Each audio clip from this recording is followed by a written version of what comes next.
Students, welcome to our channel. Myself Krishnamurthy. Today we are discussing about some of the MCQs, right, of solutions chapter. Last class we discussed the synopsis part. So here we are moving. So the first question: the importance of many pure substances in life depends on their composition. Which of the following statements justify the above fact?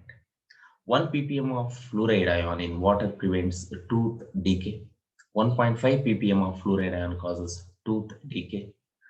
Concentration above 1.5 ppm can be poisonous. All of the above. Right? ಹಾಗಾದ್ರೆ ಈ particular ಸ್ಟೇಟ್ಮೆಂಟ್ಗೆ ನೋಡಿ, the importance of many pure substances in life depends on their composition. Of course yes. So the answer will be all of the above. ಎಲ್ಲವೂ ಆಗುತ್ತೆ. Okay, ಹಾಗಂದ್ರೆ 1.5 ppm of fluoride ion in water prevents tooth decay. Okay, ಎಲ್ಲವೂ ಕೂಡ facts, ಹಾಗಾಗಿ all are correct. Which of the following fluoride is used as rat poison? rat poison ಅಲ್ಲಿ ಯಾವುದನ್ನ use ಮಾಡ್ತಾರೆ? Okay, the calcium fluoride, potassium fluoride, sodium fluoride, magnesium fluorides. Here the answer will be sodium fluoride is used as a rat poison. Okay, ಇದು fact question, factual question ಅಂತ ಕರೀತಾ ಇದ್ವಿ. Okay, then most of the processes in our body occurs in solid solution, liquid solution, gaseous solution and colloidal solution. Most of the process in our body, ಹೇಗೆ ನಮ್ಮ ಬಾಡಿನಲ್ಲಿ fluid ಜಾಸ್ತಿ ಇರೋದ್ರಿಂದ, liquid ಜಾಸ್ತಿ ಇರೋದ್ರಿಂದ, we are just observing that most of the processes occurs in liquid solutions.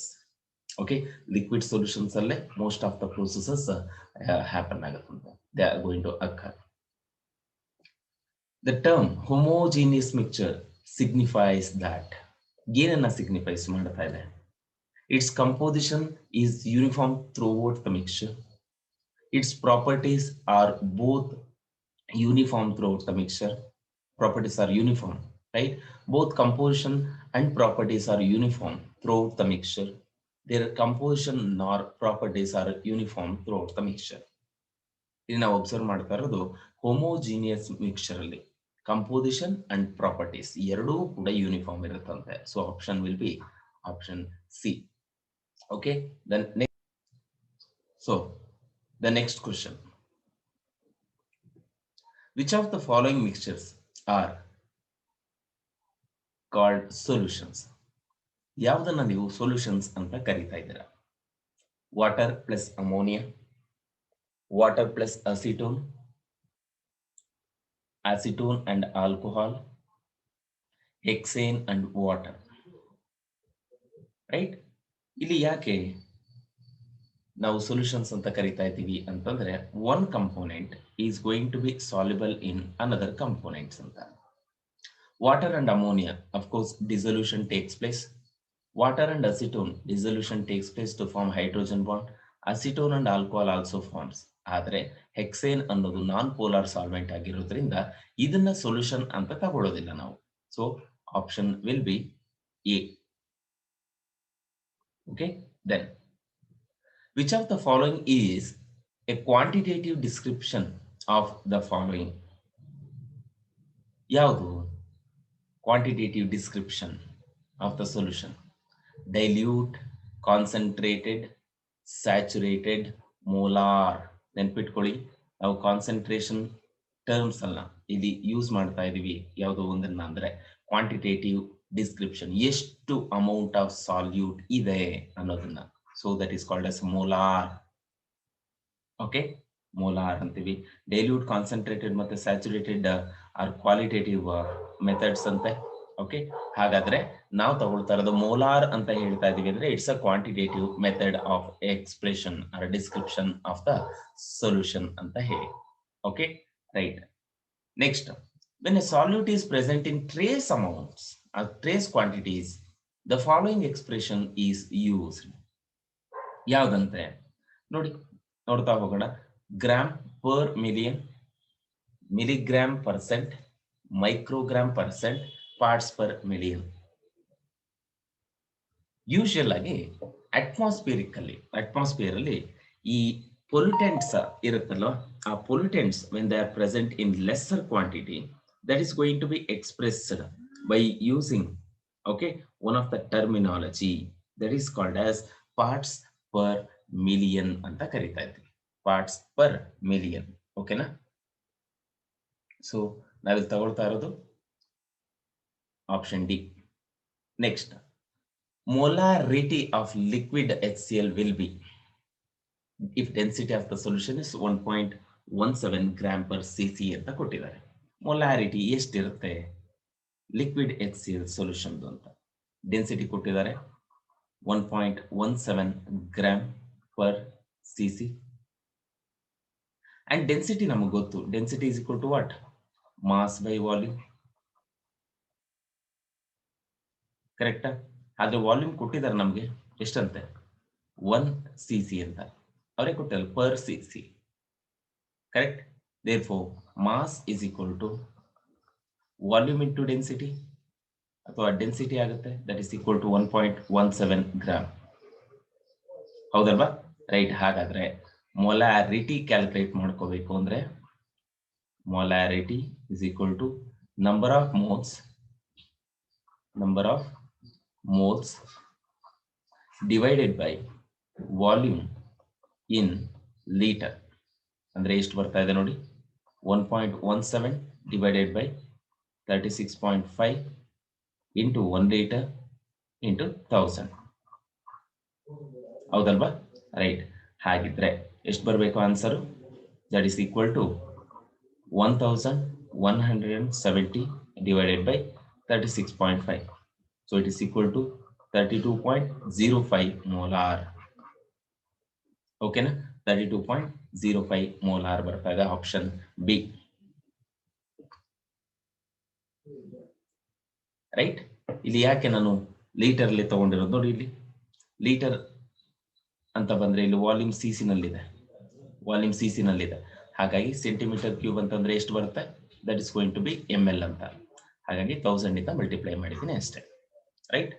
Next 9th one, 1 molar 2.5 liter NaOH solution is mixed with another 0.5 molar 3 liter NaOH solution. Then find out the molarity of resultant solution. ನಮಗೆ ಗೊತ್ತಿದೆ molarity equation. Okay, ಇದು ಒಂದು ಹೊಸ term, already ಓದಿರ್ತೀವಿ first year ಅಲ್ಲಿ. ಈಗ ನೋಡೋಣಂತೆ. Molarity equation ಅಂತ ಬರುತ್ತೆ ಒಂದು. ಮೊಲಾರಿಟಿ ಈಕ್ವೇಶನ್ ಏನ್ ಹೇಳುತ್ತೆ? m1v1 plus m2v2 that is equal to m3 into v1 plus v2. ಅದನ್ನು ನಾವು v3 ಅಂತ ತಗೊಳ್ತಾ ಇದ್ವಿ. ಈಗ ಅವರೇ ಹೇಳಿದ್ದಾರೆ 1 into 2.5 plus 0.5 into 3 is equal to m3 into v1 plus v2 ಎಷ್ಟಾಗುತ್ತೆ? That is going to be 5.5.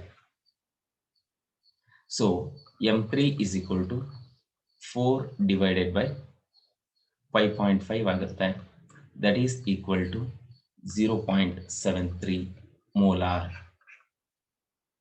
ನೋಡಿ, ಕರೆಕ್ಟ್ ಆಗಿ ಬರ್ತಾ ಇದಲ್ವಾ? Okay, right. ಸೊ ಹಾಗಿದ್ರೆ ಆನ್ಸರ್ ಯಾವುದಂತ? Option C. Option C. Next 10th one, an X molar solution of a compound in benzene has mole fraction of solute is equal to 0.2. The value of X is ಅಂತ ಕೊಟ್ಟಿದ್ದಾರೆ. ಏನು value of X? ನೋಡಿ, ಇಲ್ಲಿ molal ಅಂತ ಕೊಟ್ಟಿದ್ದಾರೆ ಅಲ್ವಾ? Molar. ಹಾಗಾದ್ರೆ molality equation ಏನ್ ಬರುತ್ತೆ? 1000 into x2 by x1, okay, divided by m1. ಹಾಗಾದ್ರೆ x ಅನ್ನೋದು ಏನು ಅಂತ ಕೇಳ್ತಾ ಇದ್ದಾರೆ. That is equal to 1000 into x2 ಎಷ್ಟು ಕೊಟ್ಟಿದ್ದಾರೆ? 0.2 ಕೊಟ್ಟಿದ್ದಾರೆ. ರಿಮೈನಿಂಗ್ ಎಷ್ಟಿರಬೇಕು? 0.8 ಇರಬೇಕು. ಇಂಟು ಬೆನ್ಸೀನ್ ಕೊಟ್ಟಿದ್ದಾರೆ ಮಾಲಿಕ್ಯುಲರ್ ವೆಯ್ಟ್ ಅಂತ ಹೇಳಿ. ಹಾಗಾದ್ರೆ ಇಲ್ಲಿ m1 molecular weight of solvent ಗೊತ್ತಿರ್ಬೇಕಿದು. So that is equal to benzene C6H6 ಇರುತ್ತೆ. ಸೊ 72 ಪ್ಲಸ್ 6 ಎಷ್ಟಾಗುತ್ತೆ 78. ಸೊ 78. ಸೊ ಮಾಡಿದ್ರೆ ಎಷ್ಟು ಬರ್ತಾ ಇದೆ ಅಪ್ರಾಕ್ಸಿಮೇಟ್ಲಿ 3.2 ಬರ್ತಾ ಇದೆ. ಸೊ ಮೊಲಾಲಿಟಿ ಅಂದ್ರೆ ಎಕ್ಸ್ ಅಂತ ಹೇಳ್ತೀವಲ್ಲ ಅದು 3.2 ಇರುತ್ತೆ. Okay right.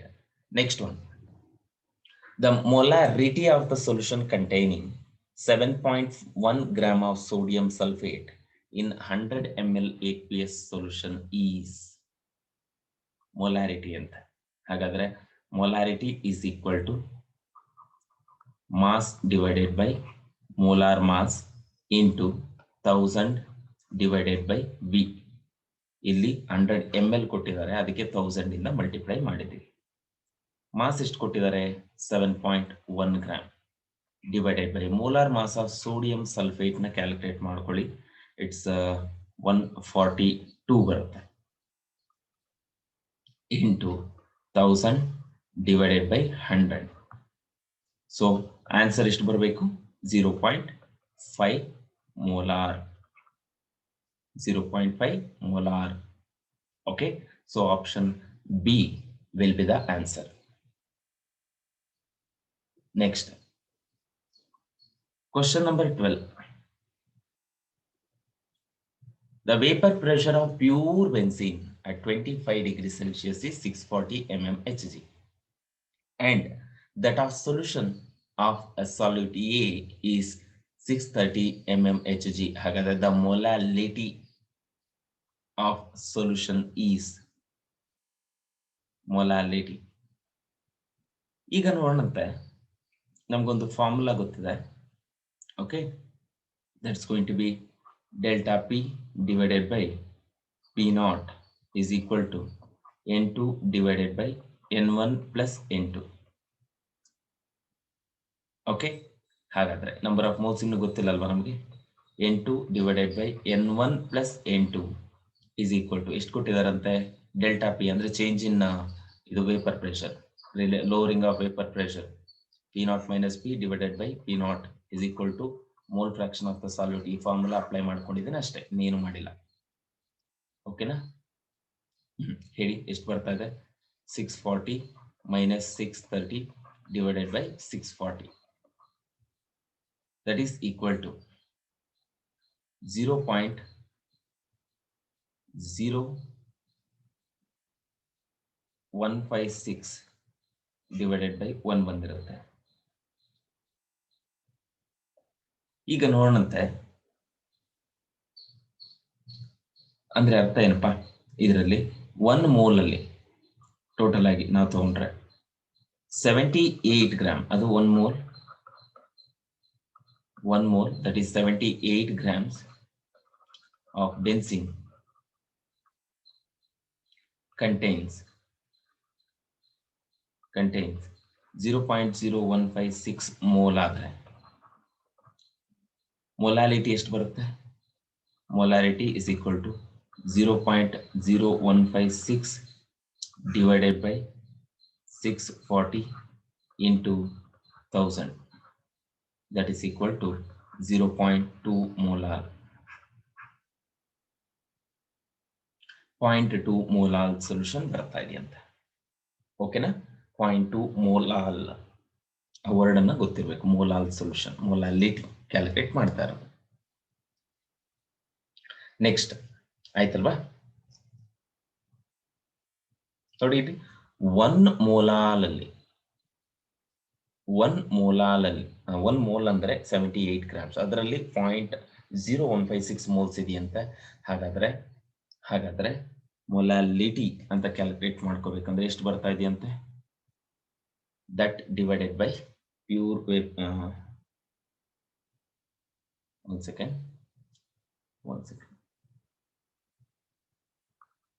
78 ಆಗ್ಬೇಕದು. 78 ಗ್ರಾಮ್ಸ್ ಅಲ್ಲಿ 0.0156 ಇದ್ರೆ 1000 ಗ್ರಾಮ್ ಅಲ್ಲಿ ಎಷ್ಟು ಅಂತ ಕರೆಕ್ಟ್ ಅಲ್ವಾ? ರೈಟ್, 640 ಅಂತ ಹಾಕೊಂಡೆ. right? 0.0156 divided by 78 into 1000, that is equal to 0.2 molar. Molal. 4 gram of NaOH is dissolved in 100 ml solution. The normality of the solution is, okay, normality equation ಗೊತ್ತಿರಬೇಕು. Normality ಏನಂತೆ ಏನು ಹೇಳ್ತಾ ಇದೆ ಇದು? Normality is equal to number of moles of the solute, number of moles of the solute divided by volume of the solution in liter. Volume of solution in liter. ಅವರೇ ಕೊಟ್ಟಿದ್ದಾರಂತೆ mass W is equal to 4 gram.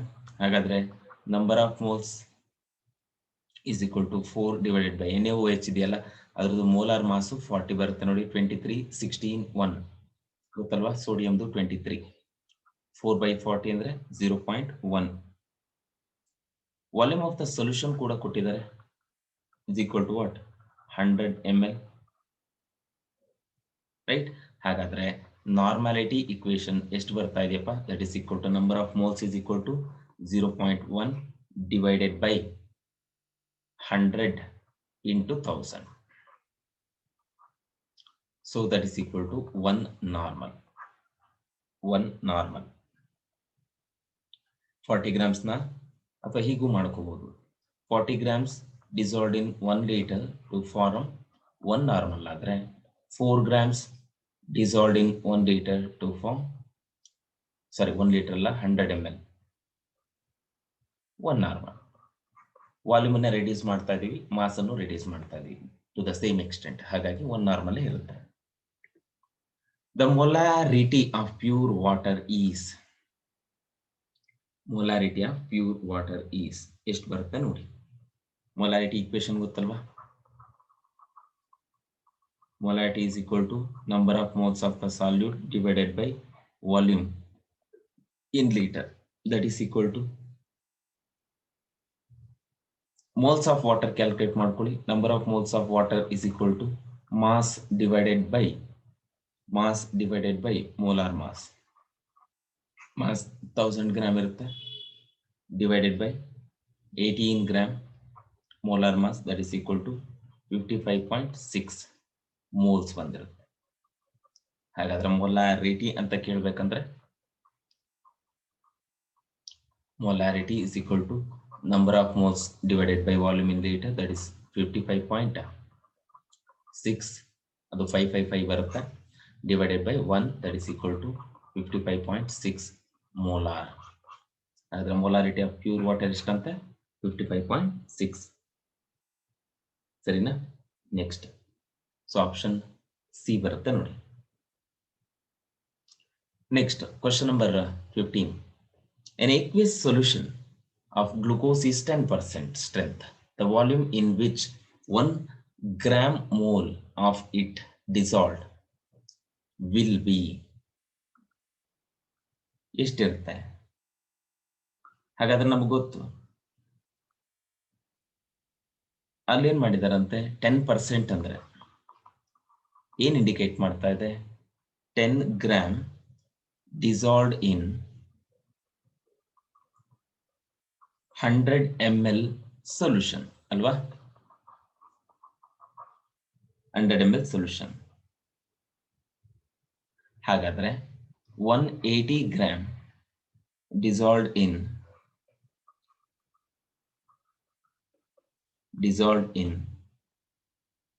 ಎಷ್ಟಾಗುತ್ತಂತೆ ನೋಡ್ಕೊಳ್ಳಿರಿ. That is equal to 100 divided by 10 into 180 is equal to 1800 ml. ಕರೆಕ್ಟಾ? 1800 ml ಅಂದ್ರೆ ಎಷ್ಟಾಗುತ್ತೆ? 1.8 litre. ಅವ್ರು ಕೊಟ್ಟಿರೋದು ನೋಡಿ, the volume ಅಂತೆ in which 1 gram mole of it is dissolved.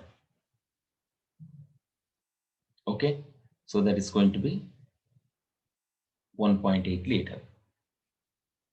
So that is going to be option B. Next, question number 16.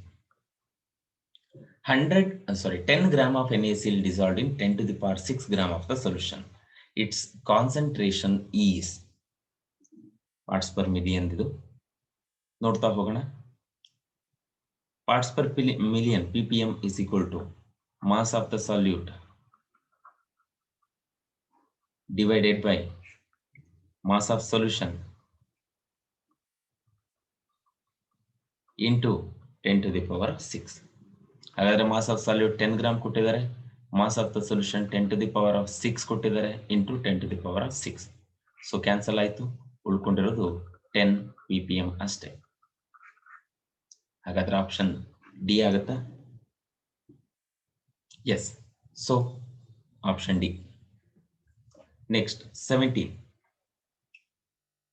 On adding a solute to a solvent having vapor pressure 0.8 atmosphere, vapor pressure reduces to 0.6 atmosphere.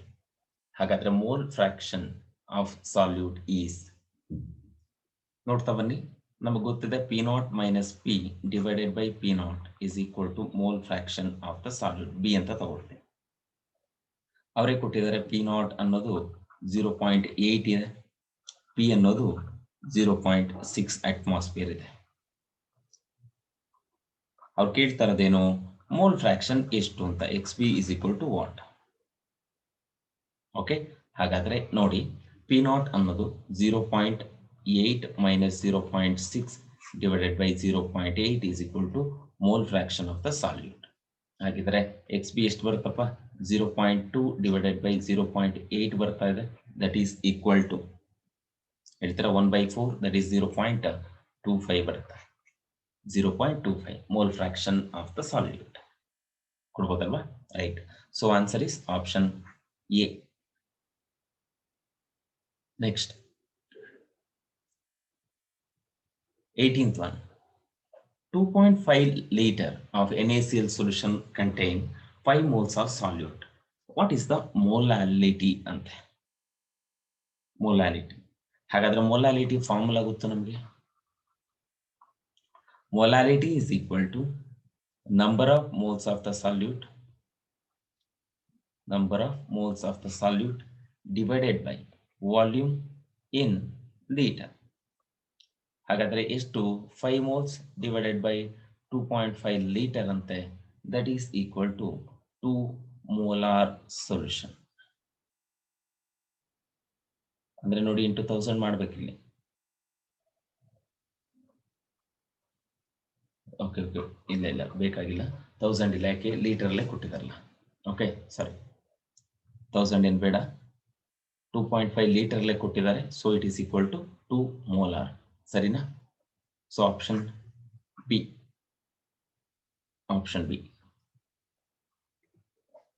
Next 19th one. The mole fraction of solute in 1 molar aqueous solution is, 1 molar aqueous solution is ಎಷ್ಟಿರುತ್ತಂತೆ? 1 molar aqueous solution ಅಂತ ತಗೊಂಡ್ರೆ mole fraction ಕೇಳಿದ್ದಾರೆ. ಈಗ ನೋಡೋಣ, ಎಲ್ಲಿಂದ start ಮಾಡೋದು? Number of moles of water, aqueous ಅಂದ್ರೆ water ಅಲ್ವಾ, number of moles of water is equal to 1000 divided by 18, mass by molar mass ಅಂತೆ. Correct? That is equal to ಎಷ್ಟು ಬರುತ್ತೆ? ಹಾಗಾಗಿ mole fraction, number of moles ನೋಡಿ, ಇಲ್ಲಿ 1 molal ಅಂತೆ. Number of moles of solute is equal to 1 molal, ಅಂದ್ರೆ 1 mole ಇನ್ 1000 gram ಅಂತ ಹೇಳಿ. ಹಾಗಿದ್ರೆ ಮೋಲ್ ಫ್ರಾಕ್ಷನ್ ಏನ್ ಬರುತ್ತೆ? Mole fraction is equal to 1 divided by 1 plus 1000 divided by 18, that is equal to 18 divided by ಎಷ್ಟು ಬರುತ್ತೆ? 1000, 1 second, 1 plus 1000 by 18 ಅಲ್ವಾ 55.5.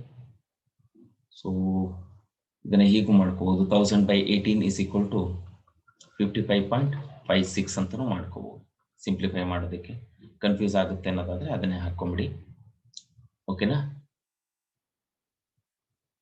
55.6 ಅಂತಾನೂ ಹಾಕೊಳ್ಳಿ ಇಲ್ಲ ಓಕೆ 555 ಬರುತ್ತೆ 56 ಹಾಕೊಳ್ತಾ ಇದೆ.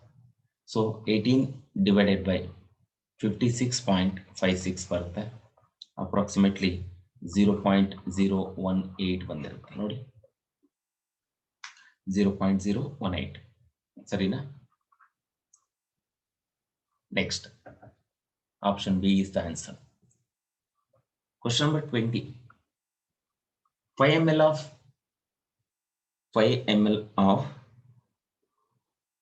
1 normal HCl ಇದು 1 ನಾರ್ಮಲ್ ಇದು 20 ml of n/2 ಅಂದ್ರೆ NHCl ಅಂತ ಕೊಟ್ಟಿದ್ದಾರೆ ಅಷ್ಟೇ 1 HCl 1 normal 20 ml of n/2 sulfuric acid and 30 ml of n/3 HNO3 are mixed together and the volume is made to 1 liter. The normality of the resulting solution is ಅಂತ ಕೊಟ್ಟಿದ್ದಾರೆ. ಹೇಳ್ತೀರಾ? ಹಾಗಾದ್ರೆ ನಮಗೆ ಗೊತ್ತಿದೆ normality into volume is equal to n1 v1 plus n2 v2 plus n2 v3. ಹೇಳ್ತಾ ಹೋದ್ರೆ ಎಷ್ಟು ಬರುತ್ತೆ ಹೇಳಿ 1 into 5 plus into ಎಷ್ಟು ಕೊಟ್ಟಿದ್ದಾರೆ 1/2 into 20 plus 1/3 into 30. Therefore it is equal to 5 plus 10 plus 10.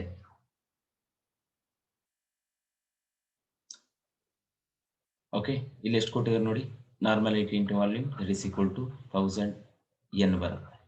So ಅವರೇ ಕೊಟ್ಟಿರೋ ಹಾಗೆ n is equal to 25 divided by 1000 ಬರುತ್ತೆ that is equal to 1/40. ಹೌದಾ 1/40 you can take that n/40 only 1/40 right that is equal to D. Option D ಬರುತ್ತೆ right. Next question number 21. 25 ml of solution of barium hydroxide on titration with a 0.1 molar solution of hydrochloric acid gave a T2 value of 35 ml. ಹಾಗಿದ್ರೆ the molarity of barium hydroxide solution is HCl ಜೊತೆಲಿ titration ಮಾಡ್ತಾ ಇದ್ದಾರೆ ಹೌದಾ. ಹಾಗಾದ್ರೆ molarity of HCl is equal to normality that is equal to 0.1 normal. ಹೌದಾ ಯಾಕೆ ಹೇಳ್ತೇನೆ. Next ನಮ್ಗೆ ಗೊತ್ತಿದೆ n1 v1 is equal to n2 v2. So that's equal to 25 into n1 v1 n1 ಅಂತ ತಗೋದು n1 v1 ಹೇಗಾದ್ರೂ ತಗೋದು that is equal to 0.1 into 35. So n1 is equal to ಎಷ್ಟು ಬರ್ತಾ ಇದೆ ಅಂತ 0.1 into 35 divided by 25 that is equal to ಇಷ್ಟೇ ಇರಲಿ. ಈಗ molarity ಬೇಕಪ್ಪ ನಮಗೆ. Molarity is equal to 0.1 into 35 divided by 25 into 2 that is equal to 0.07. ಇದು ಯಾಕೆ ತಗೊಂಡೆ ನೋಡಿ HCl ಅನ್ನು ಅಯನೈಸ್ ಮಾಡಿ H plus and OH minus ion ಬರ್ತಾ ಇದೆ. ಅದೇ ರೀತಿ ಬೇರಿಯಂ ಹೈಡ್ರಾಕ್ಸೈಡ್ ಅನ್ನು ನೀವು ಅಯನೈಸ್ ಮಾಡಿದ್ರೆ barium plus 2 and H and Cl minus.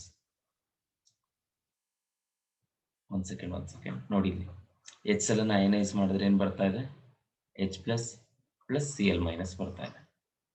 ಇಲ್ಲಿ 2OH minus ಬರ್ತಾ ಇದೆ ಅಂತ. ಹಾಗಾದ್ರೆ ಇದು ಡೈ ಅಸಿಡಿಕ್ ಬೇಸ್ ಅಥವಾ ಮೋನೋಬೇಸಿಕ್ ಆಸಿಡ್ ಅಂತೀವಲ್ವಾ ನೋಡಿ ಇದು ಮೋನೋಬೇಸಿಕ್ ಆಸಿಡ್ ಇದು ಡೈ ಅಸಿಡಿಕ್ ಬೇಸ್. ಹಾಗಿದ್ರೆ ಎರಡು OH ಮೈನಸ್ ನ ನ್ಯೂಟ್ರಲೈಸ್ ಮಾಡೋಕೆ ಎರಡು H+ ಬೇಕೇ ಬೇಕು. ಅದಕ್ಕೋಸ್ಕರನೇ ನಾವಿಲ್ಲಿ 2 ಇಂದ ಮಲ್ಟಿಪ್ಲೈ ಮಾಡ್ಕೊಂಡಿದ್ದೀವಿ. ಇದರಲ್ಲಿ normal molarity is equal to 2 normal ಅಂತ. ಹಾಗಿದ್ರೆ ನೋಡ್ಬೋದಲ್ವಾ? ರೈಟ್. ಸೊ ಈ 2 ನಾರ್ಮಲ್ ಅನ್ನೋದು ಯಾಕೆ ಹಾಕೊಂಡಿದ್ದೀನಿ ಹೇಳಿ? ವಾಲ್ಯೂಮ್ ಡಬಲ್ ಬೇಕಾಗುತ್ತೆ. ಎರಡು OH ಮೈನಸ್ ಅಯಾನ್ಸ್ ಅನ್ನ ನ್ಯೂಟ್ರಲೈಸ್ ಮಾಡೋಕೆ 2 times of the HCl is required. ಓಕೆನಾ? 0.07 molar.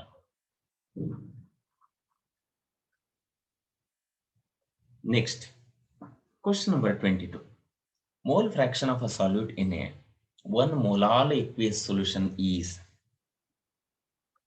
1 molar aqueous solution ಅಂತ ಕೊಟ್ಟಿದ್ದಾರೆ. ಹಾಗಾದ್ರೆ number of moles of solute is equal to NB ಅಂತ ತಗೊಳ್ತೀನಿ. 1 molar. Number of moles of solvent A is equal to 1000 divided by 18. ಎಷ್ಟು ಬರುತ್ತಂತೆ? Already ಗೊತ್ತಿದೆ ನಮಗೆ, 55.56. Calculate ಮಾಡಿ. Number of moles of solute is equal to 1 divided by 1 plus 55.56. So it is equal to 0.0177 ಬರುತ್ತೆ. ಅದನ್ನ 18 ಅಂತ ಮಾಡ್ಕೊಬಹುದು. 0.0177. ಓಕೆನಾ? Next, question number 23. What is the normality of 1 molar solution of H3PO4? ನೋಡಿ, H3PO4 ಅನ್ನೋದು ಅಯನೈಸ್ ಮಾಡಿದ್ರೆ ಇಟ್ ಈಸ್ ಈಕ್ವಲ್ ಟು ಅಥವಾ ಟ್ರೈಬೇಸಿಕ್ acid 3 H+ ions ಬರ್ತಾ ಇದೆ. 3 H+. ಹಾಗಾದ್ರೆ 3 molar ಸೊಲ್ಯೂಷನ್ ಅಂದ್ರೆ ನಾರ್ಮಾಲಿಟಿ ಬರಬೇಕು ಅಂದ್ರೆ ಅಥವಾ ಮೋಲಾರಿಟಿ ಬರಬೇಕು ಅಂದ್ರೆ, ಒಂದು second, molarity is equal to 3 normal ಆಯ್ತಾ? 3 normal, right?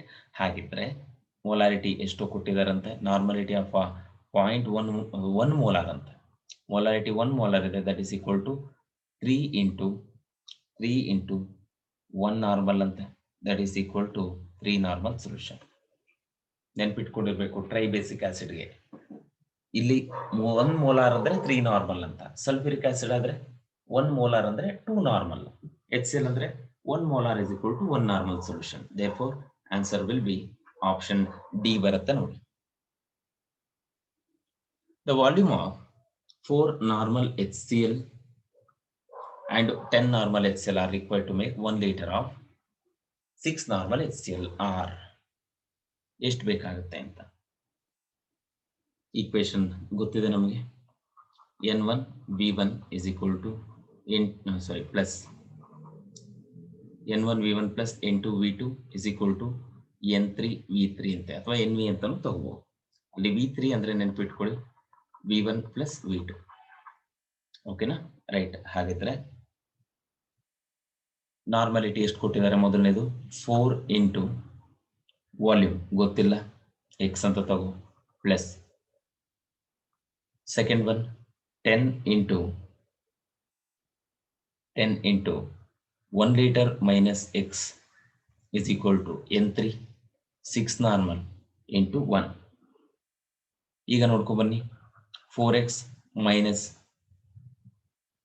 plus 10 minus 10x is equal to 6 ಅಂತ. ಹಾಗಿದ್ರೆ minus 10x plus 4x is equal to minus 6x is equal to 10 ಈ ಕಡೆ ಹೋದ್ರೆ ಎಷ್ಟಾಗುತ್ತೆ? -4. ಹಾಗಾದ್ರೆ x is equal to 4/6 ಬರುತ್ತೆ, ಅಥವಾ 2/3 ಬಂದಿರುತ್ತೆ. ದಟ್ ಈಸ್ ಈಕ್ವಲ್ ಟು ಎಷ್ಟು ಬರುತ್ತಪ್ಪ ಆನ್ಸರ್? 0.67. ರೈಟ್. ಹಾಗಿದ್ರೆ ನೋಡ್ತಾ ಹೋಗೋಣಂತೆ. 0.x ಅನ್ನೋದು ಇಷ್ಟ ಆಯ್ತಾ? 0.67 ಬರುತ್ತೆ ನೋಡಿ. S, correct. 0.2.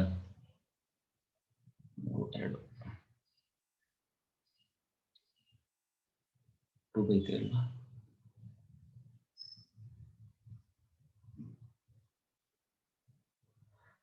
2/3. Okay right. ಈಗ ನೋಡಿ ಅಲ್ಲೇ ಕೊಟ್ಟಿದಾರಂತೆ x = ಎಷ್ಟು ಬರುತ್ತೆ? 0.67. ಈಗ ನೋಡೋಣಂತೆ 0.67 ಲೀಟರ್ ಆಫ್ 4 ನಾರ್ಮಲ್ HCl ಆದರೆ 1 - x ಅಂದ್ರೆ 1 - 0.67 that is equal to 0.33 normal ಅಥವಾ 33 liter of 10 normal HCl. ಹೇಳ್ತೀರಾ?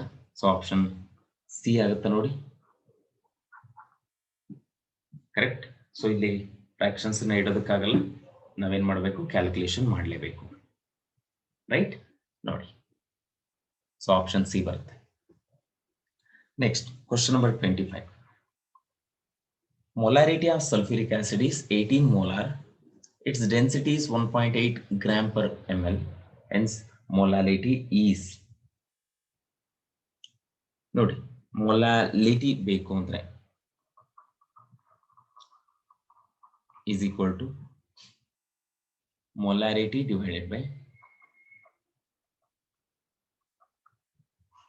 density minus molarity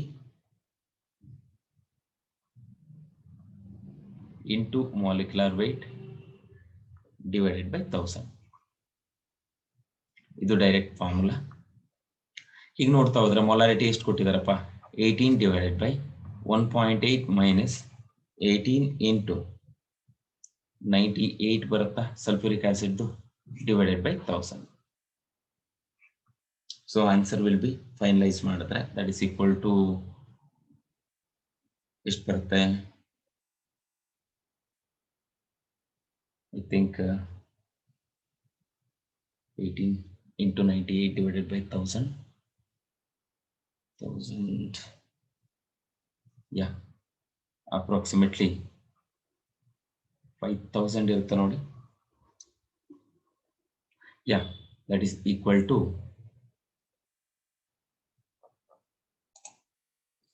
500. Okay, so molality is 500 molal solution ಬರುತ್ತೆ. ಸೊ ಆಪ್ಷನ್ ಸಿ ಕರೆಕ್ಟ್ ಆಗುತ್ತೆ ನೋಡಿ. Question number 26. 200 ml of water is added to 500 ml of 0.2 molar solution. What is the molarity of the diluted solution? ಹೇಳ್ಬೋದಾ? ನೋಡಿ ಇಲ್ಲಿ 2 molar. Okay right. Number of millimoles ಅಂತ calculate ಮಾಡ್ಕೊಳ್ಳೋಣ. ml ಅಲ್ವಾ ಕೊಟ್ಟಿರೋದು? Number of millimoles is equal to 500 into 0.2 is equal to 100. Therefore, molarity of diluted solution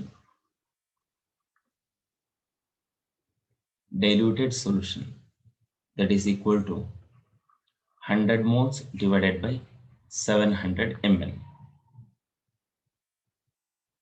That is equal to ಎಷ್ಟು ಬರಬೇಕು?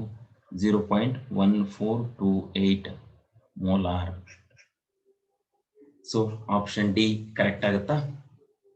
S ನೋಡಿ, correct. How many grams of concentrated nitric acid solution should be used to prepare 250 ml of 2 molar HNO3? However, the concentrated acid is 70% HNO3 ಅಂತ ಕೊಟ್ಟಿದ್ದಾರೆ.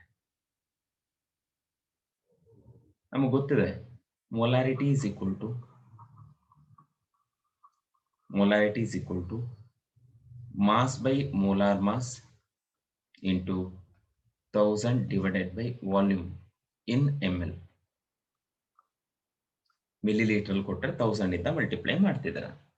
ಅವರೇ ಕೊಟ್ಟಿದಾರಂತೆ 2 molar 2 is equal to W divided by molar mass of HNO3 63 into 1000 divided by 250. Therefore, W is equal to ಎಷ್ಟಾಗುತ್ತೆ 63 divided by 2 grams ಆಗಿರುತ್ತೆ.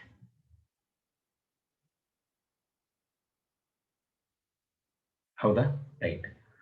So ಈಗ ನೋಡೋಣಂತೆ ಅವರೇ ಕೊಟ್ಟಿದ್ದಾರೆ weight of 70% acid is equal to 100 divided by 70 into 31.5 is equal to ಎಷ್ಟು ಬರುತ್ತೆ 45 grams.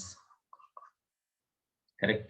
So option D, 45 grams of the concentrated acid ಆಗಿರುತ್ತೆ.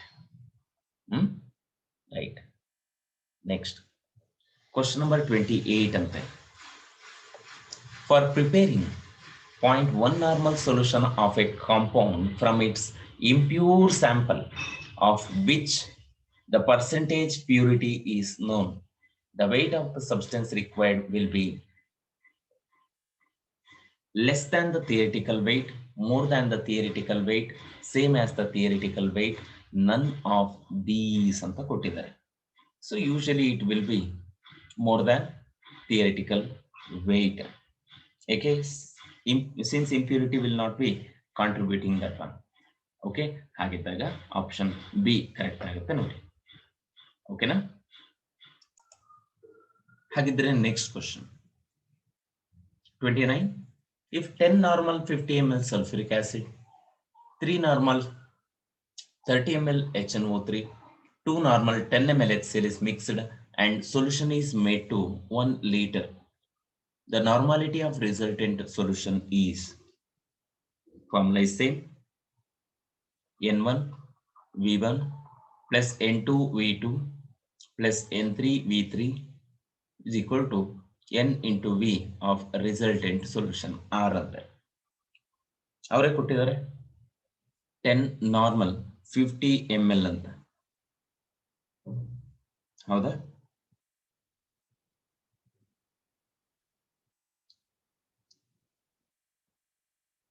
ಇದು actually law of ಈಕ್ವಿವೆಲೆನ್ಸ್ ಮೇಲೆ ಡಿಪೆಂಡ್ ಆಗಿರುತ್ತೆ. Okay, right.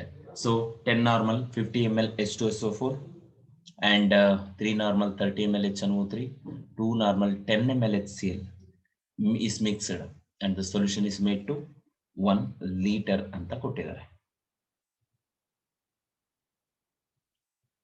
ಓಕೆನಾ? ರೈಟ್. ಹಾಗಿದ್ರೆ ಏನಾಗುತ್ತೆ ರಿಸಲ್ಟೆಂಟ್ ಸೊಲ್ಯೂಷನ್ ನಾರ್ಮಾಲಿಟಿ? ಈ ಕ್ವಶನ್ ನ ಸ್ವಲ್ಪ ವೇರಿ ಮಾಡ್ತಾ ಇದ್ದಾರೆ. n/10 of 50 ml H2SO4, n/3 30 ml of HNO3, n/2 10 ml HCl is mixed and the solution is made to 1 liter ಅಂತ ಹೇಳಿ. ಓಕೆ, ಹಾಗಿದ್ರೆ ಈಗ ನೋಡೋಣಂತೆ ಎಷ್ಟು ಬರುತ್ತೆ ರಿಸಲ್ಟೆಂಟ್ ವಾಲ್ಯೂಮ್ ಅಂತ ಹೇಳಿ. ಈಗ ಕ್ಯಾಲ್ಕುಲೇಟ್ ಮಾಡ್ತಾ ಹೋಗಿ as we have used that formula already. molality applying law of equivalence ಅನ್ನು ಅಪ್ಲೈ ಇದು ಮಾಡಿದ್ರೆ ಆಯ್ತು. So that is equal to n/10 into volume ಎಷ್ಟು ಕೊಟ್ಟಿದ್ದಾರೆ 50 plus n/3 into 30 plus n/2 into 10, that is equal to n of resultant into 1000 ml. Then so that is equal to 5 normal plus 10 normal plus 5 normal is equal to n of resultant solution into 1000. ಈಗ ನೋಡಿ ಎಷ್ಟು ಬರ್ತಾ ಇದೆ 20 normal 20 normal 20 normal, that is equal to n of resultant solution into 1000. So ಈಗ normality is equal to, the normality of resultant solution is equal to 20/1000 normal, that is equal to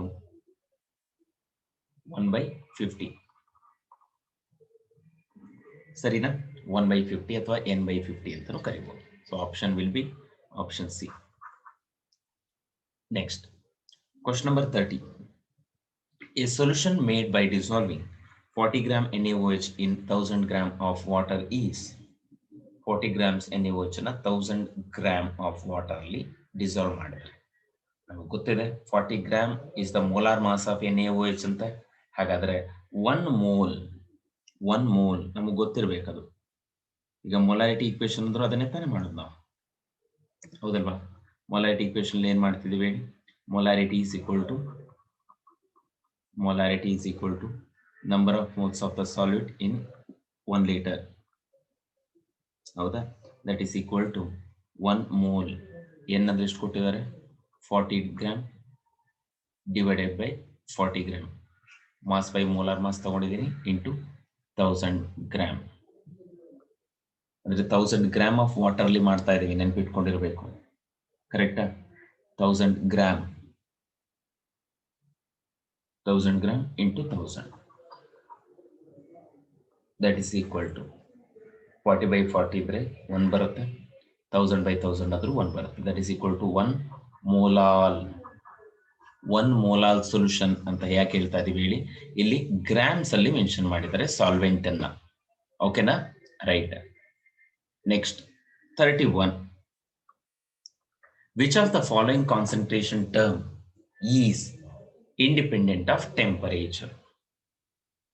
Okay, independent of temperature ಯಾವುದಿದೆ? Those who depend on mass ಅಥವಾ number of moles completely, ಅದನ್ನ ಮಾತ್ರ. Solvent weight ಯಾವ್ದ್ರದ್ದು number of moles ಅಲ್ಲದೆ ಬೇರೆ ಇರುತ್ತೋ ಅದನ್ನ ನಾವೇನಂತ ಕರಿತಾ ಇದೀವಿ ಅಂದ್ರೆ ಮಾಸ್ ಮೇಲೆ ಡಿಪೆಂಡ್ ಆಗಿರೋದು ಇಂಡಿಪೆಂಡೆಂಟ್ ಆಫ್ ಟೆಂಪರೇಚರ್. ಆಲ್ರೆಡಿ ಹೇಳಿದ್ದೀನಿ ನಾನು. Next question number 32. A solution is prepared by dissolving 10 gram NaOH in 1250 ml of a solvent of density 0.8, okay, 0.8 gram per ml.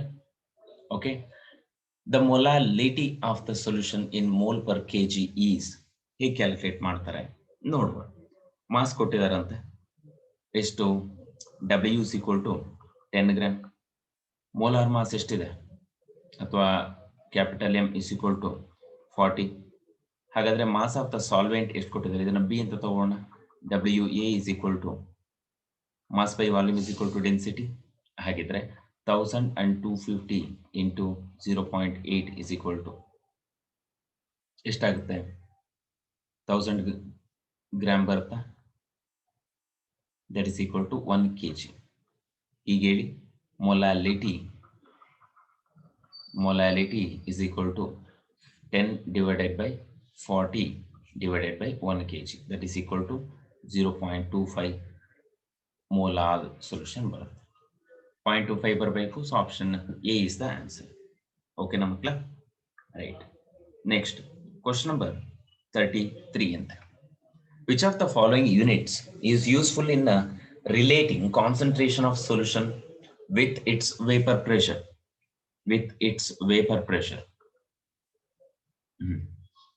Concentration of ಹೇಳ್ತೀರಾ? ಸೊ ಹಾಗಿದ್ರೆ ಯಾವ್ದಂತೆ? Mole fraction, number of moles ಬರುತ್ತಲ್ಲ, ಕರೆಕ್ಟಾ? Yes. ಹಾಗಿದ್ರೆ answer will be A. Question number 34. For a mixture containing 4 components, which of the following is correct term of mole fraction ಅಂತ ಕೊಟ್ಟಿದ್ದಾರೆ. ಅವರೇ ಹೇಳಿರೋ ಹಾಗೆ ನಮಗೆ ಗೊತ್ತಿದೆ ಮೋಲ್ ಫ್ರಾಕ್ಷನ್ ಅನ್ನೋದಾದ್ರೆ ಈಸ್ ಕರೆಕ್ಟ್ ಅಲ್ವಾ ಹೇಳಿರೋದು? Right. Yeah. So that is equal to, ನೋಡ್ತಾ ಬನ್ನಿ, ಇದು ರಾಂಗ್ ಆಗುತ್ತೆ. That's always 1. ಇದು ಕೂಡ ರಾಂಗ್ ಆಗುತ್ತೆ. ಯಾಕೆ? ನಂಬರ್ ಆಫ್ ಮೋಲ್ಸ್ ಕ್ಯಾಲ್ಕುಲೇಟ್ ಮಾಡಬೇಕು ಅಂದ್ರೆ, ಈಗ ನಂಬರ್ ಆಫ್ ಮೋಲ್ಸ್ ಆಫ್ ಯಾವ್ದಾದ್ರು ಫಸ್ಟ್ ಕಂಪೋನೆಂಟ್ ತಗೋಬೇಕು ಅಂದ್ರೆ N1 by N ಟೋಟಲ್ ಅಂತ ತಗೊಳ್ತಾ ಇದೀವಿ. Okay, so this will be the correct one, option C. ಸರಿಯಾ? Next, which of the following concentration unit is independent of temperature? ಯಾವುದು independent of temperature ಅಂತ ಹೇಳಿದೀವಿ. So that is option D. ಯಾಕೆ? Mass of the solvent ಅಂತ ಬಂದಿರುತ್ತಲ್ಲ, ಹಾಗಾಗಿ ಅಷ್ಟೇನೆ. Okay, right. Which of the following factor do not affect solubility of solid solute in liquid? Solid solute in liquid. Already ನಮಗೆ ಗೊತ್ತು, pressure has no effect on the solubility of solid on liquid. Next, when a solid is added to the solvent, some solute dissolves and its concentration increases in solution. This process is called as, ಏನಂತ ಕರೀತಾ ಇದೀವಪ್ಪ? That is called as dissolution ಅಲ್ವಾ? Some solid particles in solution collide with the solid particles and get separated out. ಅದನ್ನ crystallization ಅಂತ ಕರೀತಾ ಇದೆ. So answer is simple. Option D ಬರುತ್ತೆ ನೋಡಿ. Correct. Next, at the state of dynamic equilibrium ಅಲ್ಲಿ solute plus solvent giving rise to solution alva. So in this case, rate of dissolution is equal to rate of unsaturation. Rate of dissolution is equal to okay, not equal to ಅಂತ ಹಾಕೊಂಡ್ಬಿಟ್ಟಿರಿ. ಇದನ್ನ ನೋಡಬಹುದು ಇಲ್ಲಿ ಅಲ್ವಾ. Rate of unsaturation. Okay, 1 second.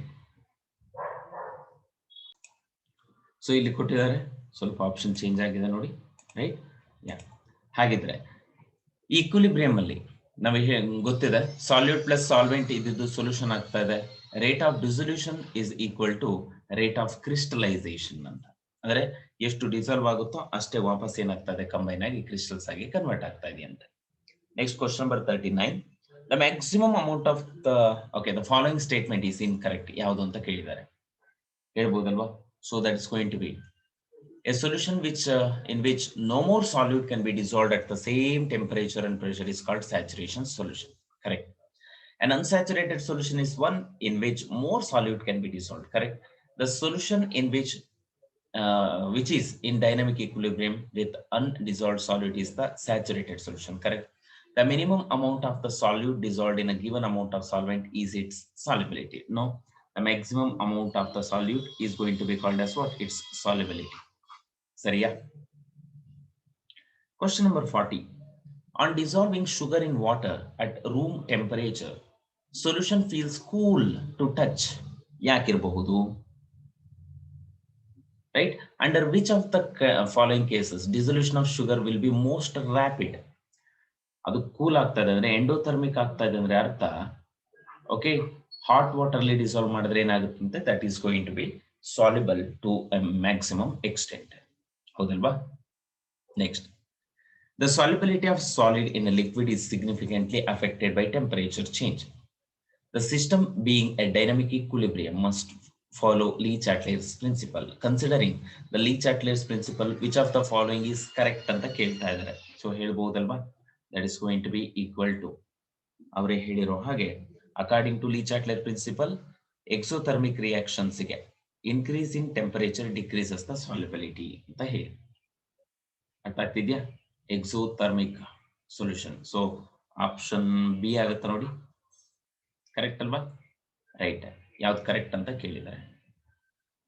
Question number 42. ಈ diagram ಅನ್ನ ನೋಡಿ ಒಂದ್ಸಲ. On the basis of the figure given above, which of the following is not true? Not true ಅಂತ ಕೇಳಿದ್ದಾರೆ. ಹೇಳ್ತೀರಾ? ಇಲ್ಲಿ ಗ್ಯಾಸಸ್ ಅನ್ನ ಎನ್ಕ್ಲೋಸ್ ಮಾಡಿದಾರಂತೆ. ಯಾವುದು? ಹೇಳ್ತಾ ಹೋಗ್ಬೋದಲ್ವಾ. ಈಸ್ ನಾಟ್ ಟ್ರೂ ಅಂದ್ರೆ ಫಾಲ್ಸ್ ಸ್ಟೇಟ್ಮೆಂಟ್ ಯಾವುದು ಅಥವಾ ಇನ್ಕರೆಕ್ಟ್ ಸ್ಟೇಟ್ಮೆಂಟ್ ಯಾವುದು ಅಂತ ಹೇಳಿ. ಪ್ರೆಷರ್ ನ ಜಾಸ್ತಿ ಮಾಡಿದ್ರೆ correct. In figure A, assuming that the state of dynamic equilibrium, rate of gaseous particle entering and leaving the solution phase is same. In figure B, on compressing the gas, number of gaseous particles per unit volume over the solution increases. Rate at which gaseous particles are striking the solution to enter it decreases. Rate at which gaseous particles are striking the solution to enter it increases. ಹಾಗಿದ್ರೆ option C ಆಗುತ್ತೆ ನೋಡಿ. Pressure ಜಾಸ್ತಿ ಆದ್ರೆ ಸಾಲ್ಯುಬಿಲಿಟಿನೂ ಜಾಸ್ತಿ ಆಗ್ಬೇಕಂತ. The statement, if 0.03 moles of a gas are dissolved in 900 gram of water under a pressure of 1 atmosphere, 0.006 mole will be dissolved under a pressure of 2 atmosphere. Illustrate. ಏನನ್ನ illustrate ಮಾಡ್ತಾ ಇದೆ? Obviously, this is going to be explaining Henry's law.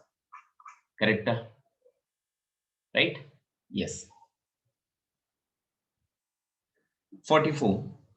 According to Henry's law, the amount of gas that will be dissolved in blood plasma or any liquid is determined by which of these factors ಅಂತ ಹೇಳಿ. So answer is simple.